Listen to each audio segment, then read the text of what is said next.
200 साल से वीरान पड़े राजस्थान का कुलधरा गांव।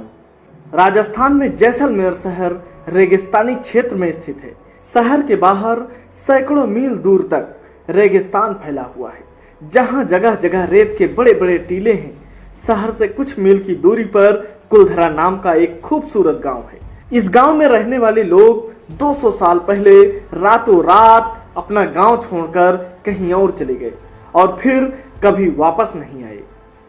स्थानीय परंपरा के अनुसार 200 साल पहले जब जैसलमेर रजवाड़ों की एक रियासत थी, उस समय कुलधरा गांव उस रियासत का सबसे खुशहाल गांव था। यहाँ से सबसे ज्यादा रेवेन्यू आता था। इस गांव में पालीवाल ब्राह्मण रहते थे। गांव की एक लड़की की शादी होने वाली थी, जिसके बारे में कहा जाता है कि वह लड़की बहुत खूबसूरत थी।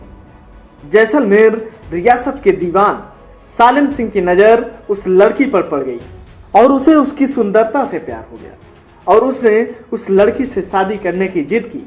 स्थानीय स्तर पर प्रचलित कहानियों के अनुसार सालिम सिंह एक अत्याचारी व्यक्ति था, जिसकी क्रूरताओं की कहानियां दूर दूर तक मशहूर थी। लेकिन इसके बावजूद कुलधरा के लोगों ने सालिम सिंह को लड़की का रिश्ता देने से मना कर दिया।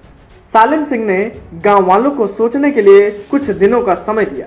गांव वाले जानते थे कि अगर उन्होंने सालिम सिंह की बात नहीं मानी तो वह गांव में कत्लेआम मचा देगा।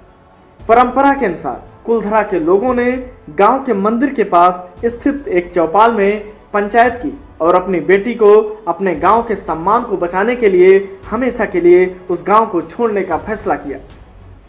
सारे गांव वाले रात के सन्नाटे में अपना सारा सामान, मवेशी, अनाज और कपड़े लेकर अपने घरों को छोड़कर हमेशा के लिए यहाँ से चले गए और फिर कभी वापस नहीं आए। हर साल हजारों पर्यटक इस गांव को देखने के लिए यहाँ आते हैं। यहाँ के स्थानीय लोग इस गांव का बहुत सम्मान करते हैं। एक और मान्यता यह भी मशहूर है कि जब कुलधरा के लोग इस गांव को छोड़कर जा रहे थे, उस समय उन्होंने यह श्राप दिया था कि यह गांव कभी नहीं बसेगा। उनके जाने के 200 साल बाद आज भी यह गांव जैसलमेर के रेगिस्तान में वीरान पड़ा है।